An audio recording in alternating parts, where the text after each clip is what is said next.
할렐루야. 너무 감사합니다. 오늘 우리가 나누고자 하는 말씀의 본문은 시편 112편 1절에서 10절까지며 제목은 할렐루야의 가정입니다.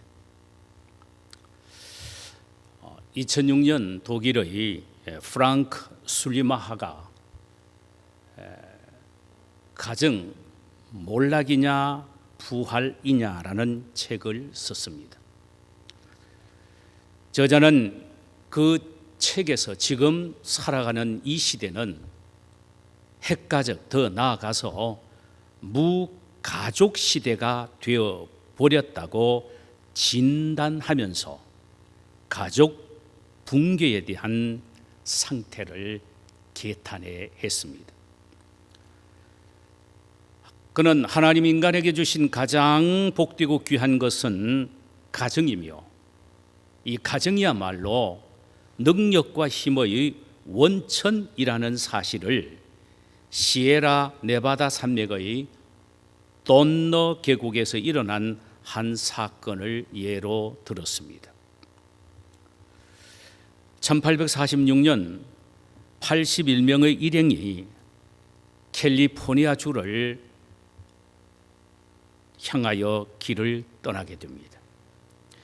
그들 대부분은 독일과 오스트리아 출신으로 대가족이 여럿이었고 혼자 여행하는 사람도 15명이나 되었습니다. 지역 지리에 밝은 길 안내자 몇 명과 함께 그들은 희망찬 발걸음으로 돈너 계곡을 향하던 중 그만 발이 묶이고 맙니다. 때는 11월이라 폭설과 폭풍에 갇혀 도저히 산을 넘을 수가 없었던 것입니다.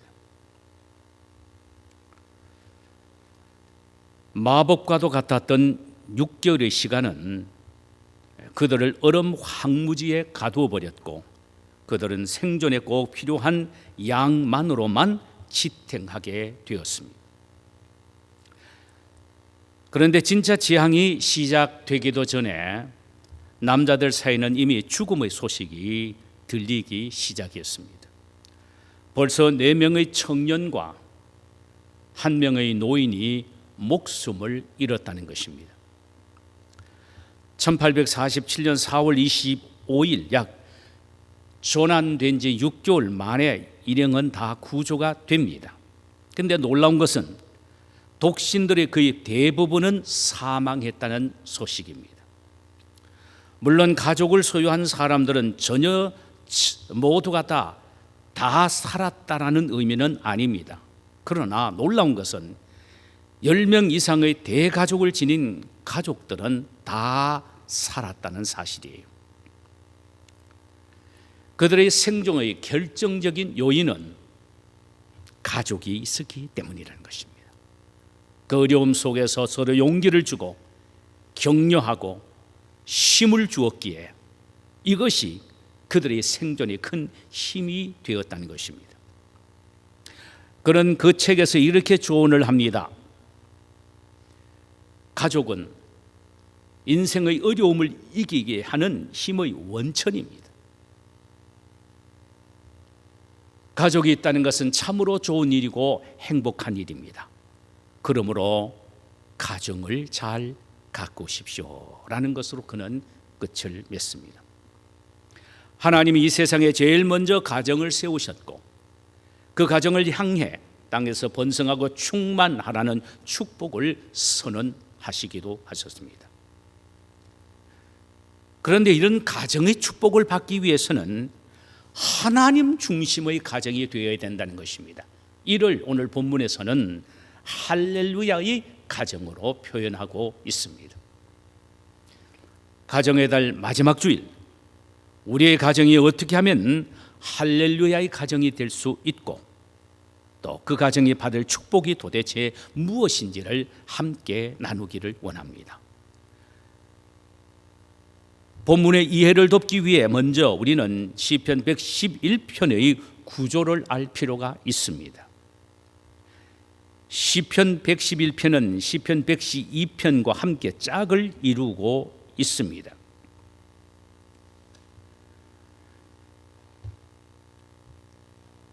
그런데 이 시편 111편은 하나님에 대해서 말씀을 하는데 하나님의 성품에 대하여 말씀하고 있습니다. 하나님은 은혜로우시며 하나님은 자비로우시며 영광과 의가 넘치시는 분이시며 한 번 약속하신 것은 반드시 이루시는 신실하신 분이라는 사실을 시편 111편에는 강조를 합니다. 시편 112편에서는 시편 111편에 소개되고 있는 그 하나님을 가정이라는 공동체에서 제일 먼저 적용해서 그 능력을 경험해야 한다는 것입니다. 이것을 곧 할렐루야의 가정이 되게 해야 한다는 것입니다. 그래서 오늘 본문 1절에 보니까 할렐루야라는 말씀으로부터 시작이 됩니다. 할렐루야란 말은요, 원 의미는 to raise your voice to praise the Lord.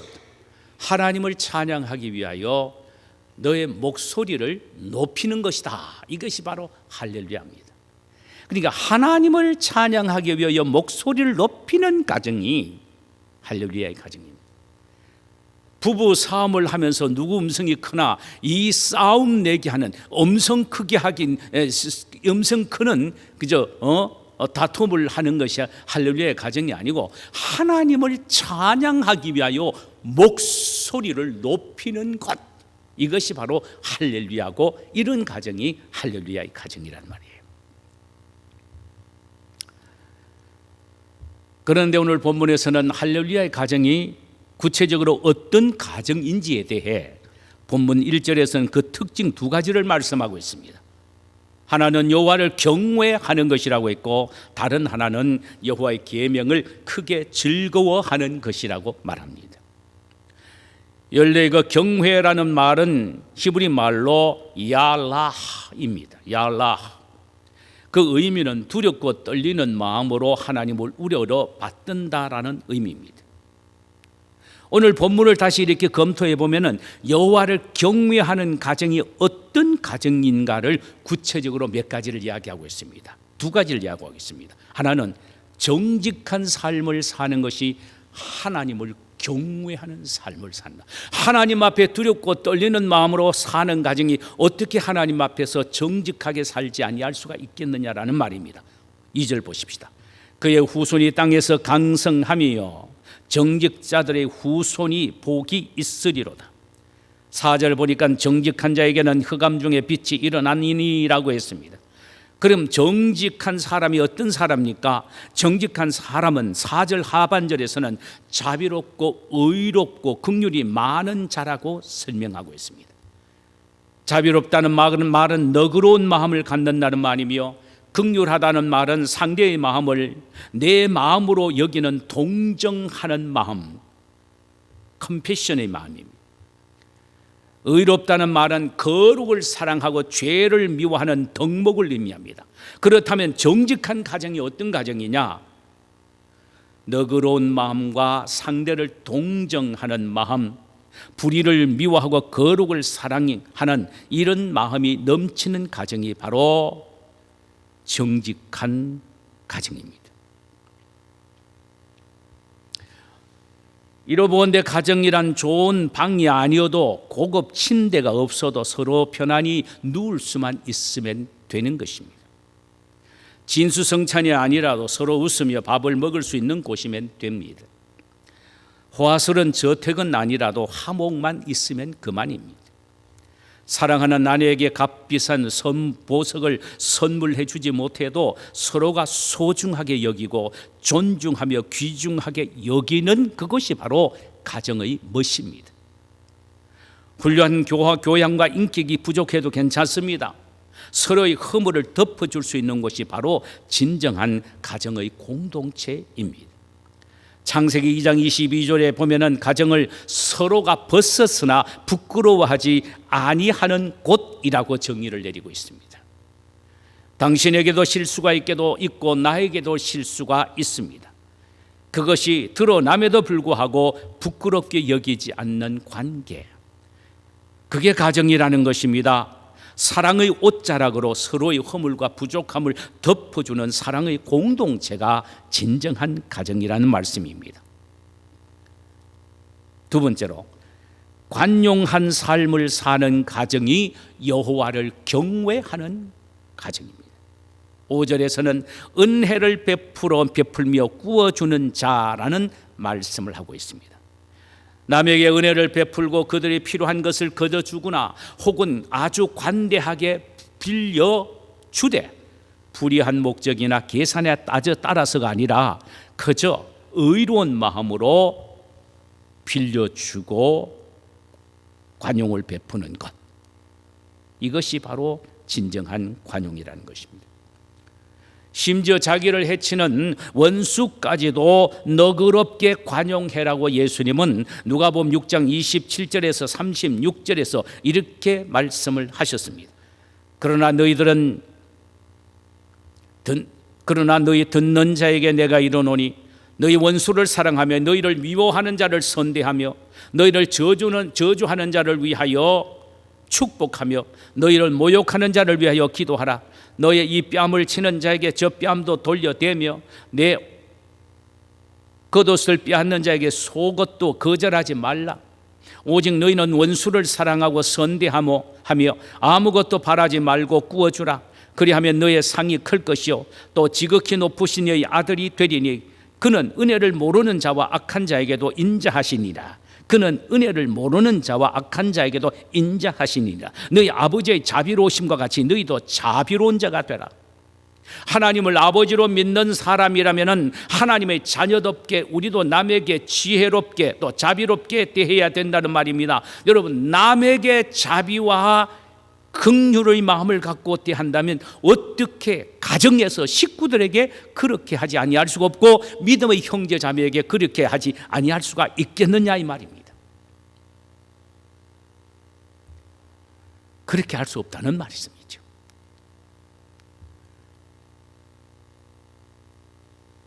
너그러운 관용의 삶, 이것이 경건한 가정의 삶의 모습입니다. 어릴 때부터 속눈썹이 나지 아니한 한 처녀가 있었습니다. 그것 때문에 콤플렉스에 걸려서 결혼을 생각하지 못하다가 늦은 나이에 어느 연탄 장수에게 시집을 갔습니다. 그녀는 자신의 눈썹 얘기를 남편에게 한 적이 없었습니다. 매일 남편보다 먼저 일어나 화장으로 눈썹을 그리고 숨겼기 때문입니다. 남편은 잘도 속아줬습니다. 그러던 어느 날 남편이 일을 돕는 직원이 몸이 아파서 나오지 않아 대신 남편이 일을 돕기 위하여 이 아내가 연탄 구루마 뒤에서 연탄을 밀었습니다. 처음 하는 일이라 얼마나 힘이 드는지요. 땀을 뻘뻘 흘리면서 밀고 있는데 남편이 하는 말이 여보 조금 쉬었다 우리 갑시다 하면서 연탄 리아커를 세워놓고 두 부부가 언덕진데 앉아서 먼저 남편이 목에 둘러있던 수건으로 아내의 흘리는 땀을 닦아줍니다. 그런데 속고 있을 것이라고 생각했던 그 남편이 푸근한 미소를 지으며 그녀의 속과 겉 눈썹만을 피해서 조심조심하게 얼굴을 닦아주는 것입니다. 순간 그녀는 세상의 그 누구보다도 아내로서의 최고의 행복을 만끽하고 있었던 것입니다. 상대의 약점까지도 귀하게 여기고 상대의 허물까지도 덮어주는 이런 가정을 하나님이 기뻐하십니다. 할렐루야의 가정은 바로 이렇게 하나님을 경외하는 가정입니다. 그런데 이것만이 아닙니다. 할렐루야의 가정의 또 하나의 특징은 그의 계명을 크게 즐거워하는 것입니다. 여기에 그의 계명을 즐거워한다는 말은 이 세상의 그 어떤 것보다도 하나님의 말씀을 사랑하고 즐거워한다는 의미입니다. 데살로니가 교회 성도들처럼 하나님의 말씀을 듣기를 즐거워했다는 말이며, 베레아 교회 성도들처럼 하나님의 말씀을 읽고 묵상하며 지키기를 좋아했다는 말이며, 또 다윗처럼 목마른 사슴이 시냇물을 찾기에 갈급함같이 하나님의 말씀을 찾기에 목말라 하는 인생을 살았다는 말이며, 더 나아가서 듣고 배운 말씀을 삶 속에 그대로 적용해 순종하며 살았다는 의미입니다. 이런 교육은 가정에서부터 이루어진다는 사실을 알아야 합니다. 우리는 자녀들에게 하나님을 경외하며 그분의 말씀을 순종하는 데 인생의 목숨을 걸게 해야 합니다. 신앙의 멘토는 부모이기 때문입니다. 부모가 순종의 모습을 보이고 가르치는 가정이 할렐루야의 가정이고, 이런 가정에게 하나님은 복을 주시는데 어떤 축복을 주시느냐? 몇 가지 복을 주신다 오늘 본문은 말씀합니다. 먼저 생각해 볼 것은 자녀가 땅에서 강성하는 복을 받습니다. 1절에 보니까 그의 후손이 땅에서 강성하며 정직자들의 후손에게 복이 있으리로다. 여기에 강성하다는 말인 히브리 말로 기뽀르입니다. 기뽀르. 이 말의 원래 의미는 강하고 번성한다는 의미입니다. 이 말이 성경에서는 몇 가지 의미로 약간씩 변형이 되어서 사용이 됩니다. 먼저 부의 의미로 사용이 되었습니다. 기뻐오르 합니다. 부하다 할 때 사용이 되는 단어였습니다. 특별히 구약 성경에서 말이에요. 룻기서 2장 1절에 보면은 나오미의 남편 엘리멜렉의 친족 중 유력한 자가 있으니 이름은 보아스더라 그랬습니다. 여기에 유력한 자, 보아스를 향하여 유력하다라고 말했는데, 여기 유력한 자라는 말은 바로 기뽀르입니다. 보아스는 기뽀르로 강하고 번성한 사람이었습니다. 물질적으로 아주 부자였다는 의미가 됩니다. 그 당시 유대 율법에는 고엘 제도라는 것이 있었습니다. 친족이 남에게 빚을 지고 갚을 길이 없으면 빚을 진 7년 만에 그 친족 중에 부한 사람이 빚진 사람의 빚을 다 갚아주는 제도입니다. 바로 보아스라는 이 기뽀르가 엘레멜렉의 망한 가족들, 친족, 물질적인 어려움과 빚을 다 갚아 해결해 주었다라는 의미입니다. 그래서 여기에 보아스는 기뽀르, 물질적으로 부한 사람이었다라는 말입니다.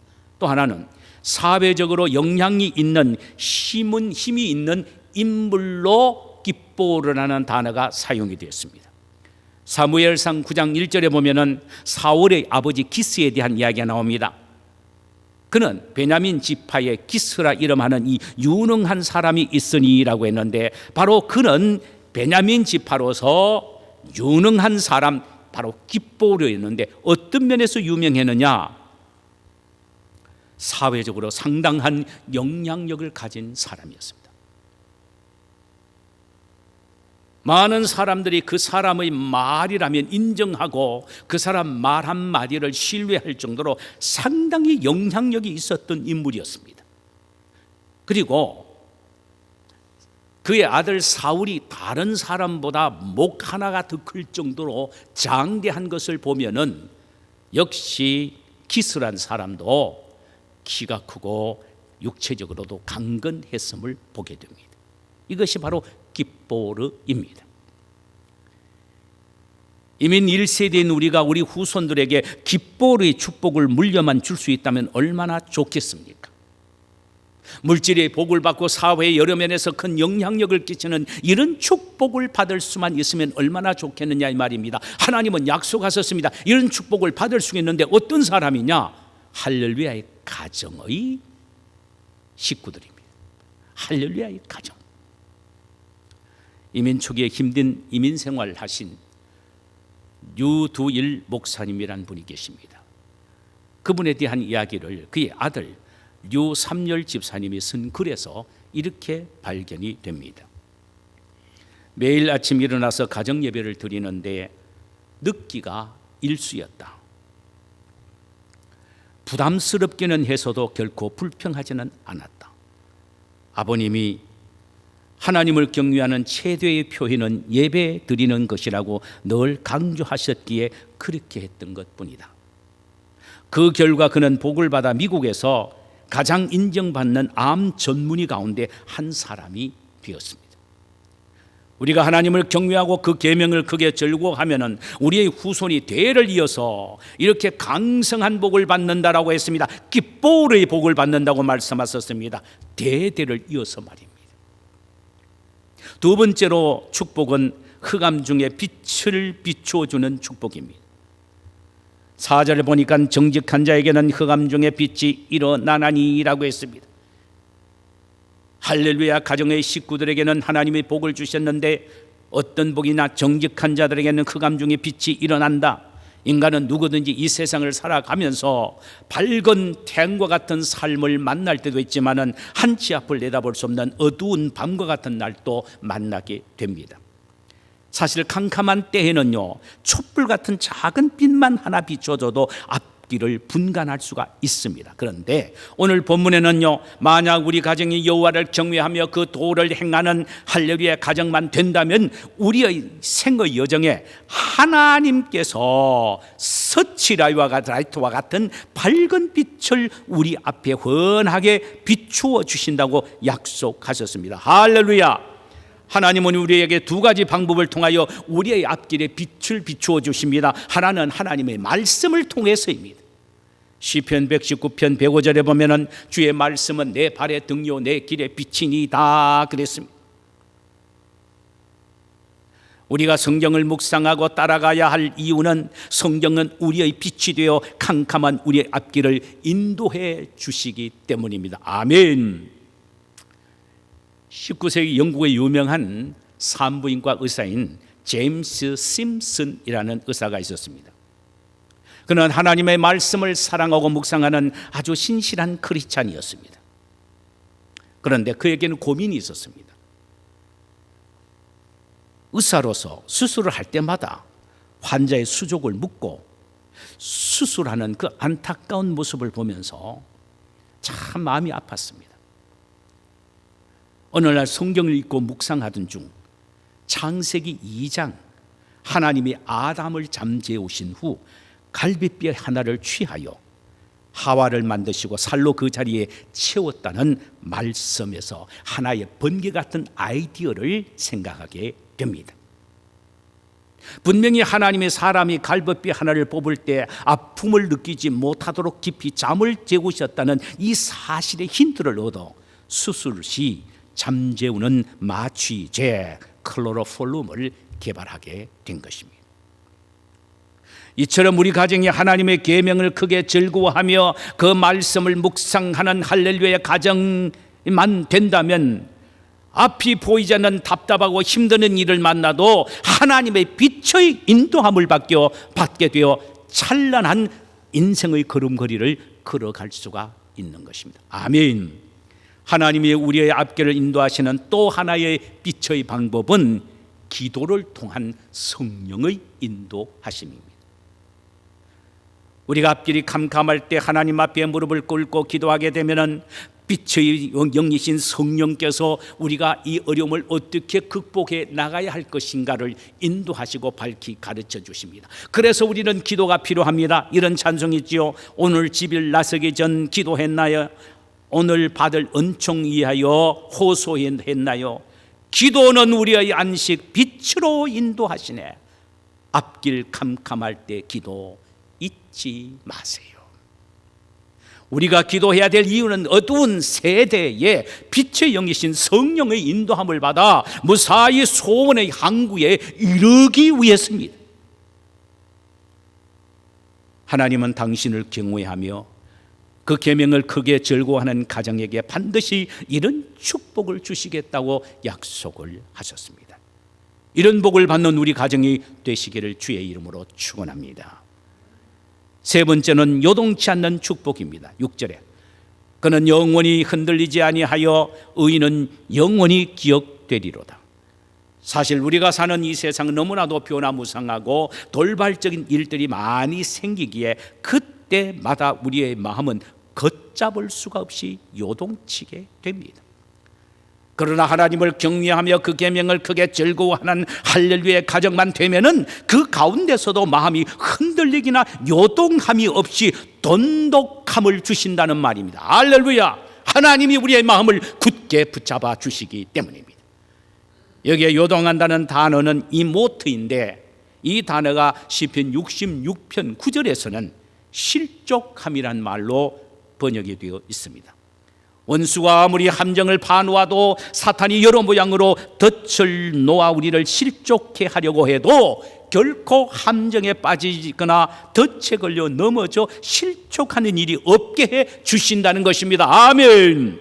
이것이 하나님이 할렐루야의 가정에게 주시는 축복입니다. 마지막 하나는 안정과 평안의 축복입니다. 7절입니다.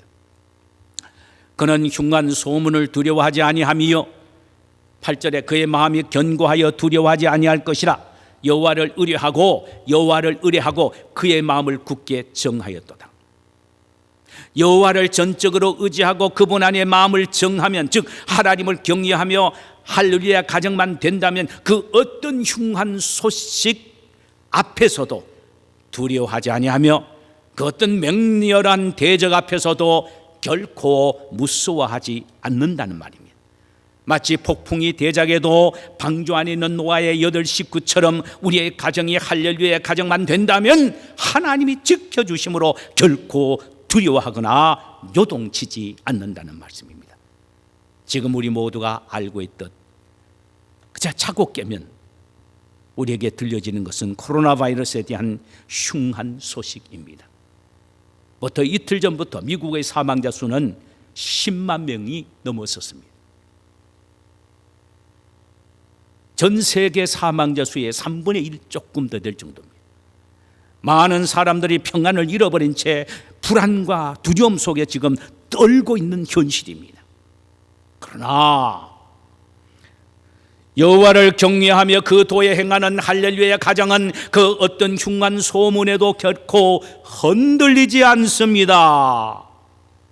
왜냐하면 하나님이 우리의 마음을 지키시어 안정과 평강을 주시기 때문입니다. 아멘. 이는 축복이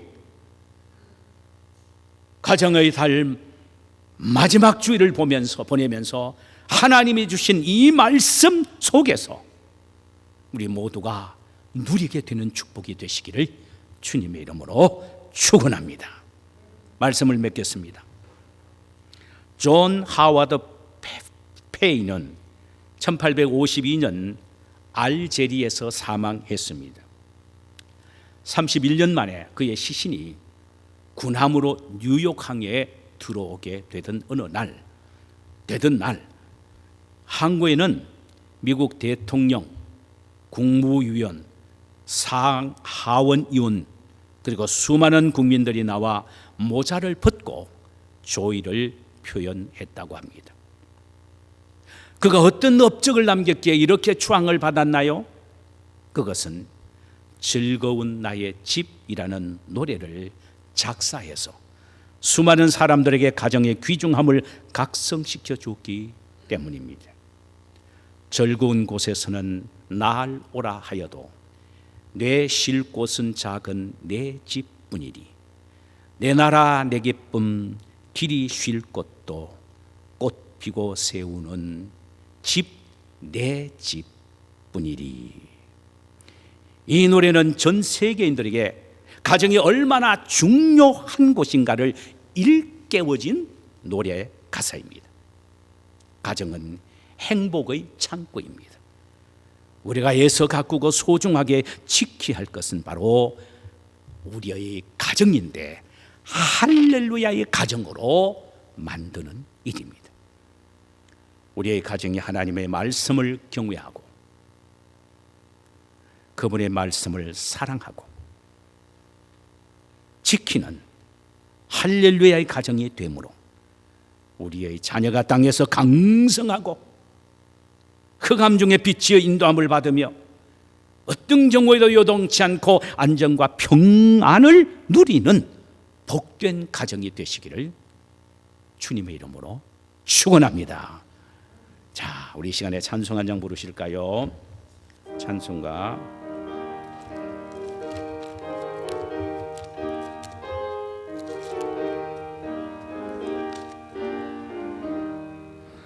영광을 받으신 만유의 주여, 오래가 명령을 따르리다. 베푸신 은혜를 감사히 알고 진실한 마음으로 섬기겠네. 구주의 은혜 주시는 대로 영원히 받들어 섬기겠네. 찬송하겠네, 찬송하겠네. 생명을 주시는 구주로다. 구주를 높이고 잘 공경하여 온유한 마음으로 섬기리라. 주 예수 안에서 즐거워하며 충성을 다하여 섬기겠네. 구주의 은혜 주시는 대로 영원히 받들어 섬기겠네. 찬송하겠네, 찬송하겠네. 생명을 주시는 구주로다. 예수를 믿고서 널 사랑하여 참 기쁜 마음으로 섬기리라. 온 마음을 드리고 순종하며 구주를 영원히 섬기겠네. 구주의 은혜 주시는 대로 영원히 받들어 섬기겠네. 찬송하겠네, 찬송하겠네. 생명을 주시는 구주로다. 우리 시간에도 함께 하나님 앞에 기도하는 시간을 갖도록 하십시다.